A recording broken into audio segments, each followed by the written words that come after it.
This is part 9 of my Another Day, Another Issue series. Medyo matagal-tagal ko na tong tinitiis at nagawan ko na din to ng video before. Ito yung video.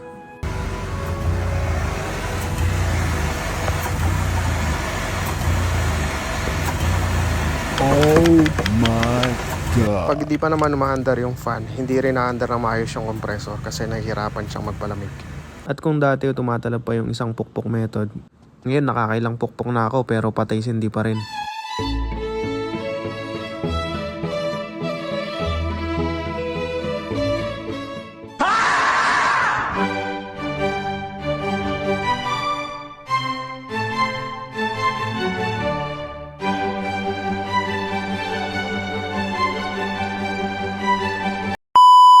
Wala na akong ibang option kaya bumili na ako ng bagong fan. Same size, same blades, pero mas mura to. Nasa more or less 600 pesos lang to. Wow! Same din ng wire, blue and black lang yung wire niya.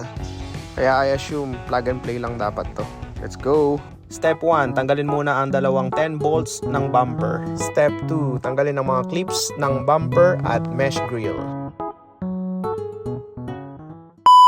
Then finally, pwede na nating ibaba ang bumper. Step 3, tanggalin ang old fan. Sa gitna ng dalawang fan, naka-cable tie lang to. Kailangan ko lang siyang putulin. Good. Next step is kailangan ko na tanggalin tong dalawang wire na nakadikit sa fan. Kailangan ko lang tanggalin tong shrinkable tube para lumitaw na yung pinagdugtungan na wire. Next, kailangan ko tanggalin tong bracket para matanggal yung fan kasi nakaipit yung clip ng fan sa bracket. Ito yung comparison ng dalawang fan, yung old at saka yung bago. Parehong-pareho lang kahit yung sukat pareho. Nice! Kaya dapat plug and play lang to. Papalitan ko na din tong bracket na nakalagay kasi hindi ako nagagandahan sa pagkakalagay ng bracket na to. Good. Ayan, so lalagyan ko ng marking kung saan ko siya i-bend.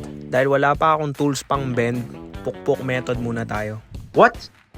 Ayan, tatanggalin na natin yung old bracket. At ito na ang bagong bracket na ilalagay natin. Sugoi! Mas okay na yung tsura nito kesa dun sa una. And the new bracket is on.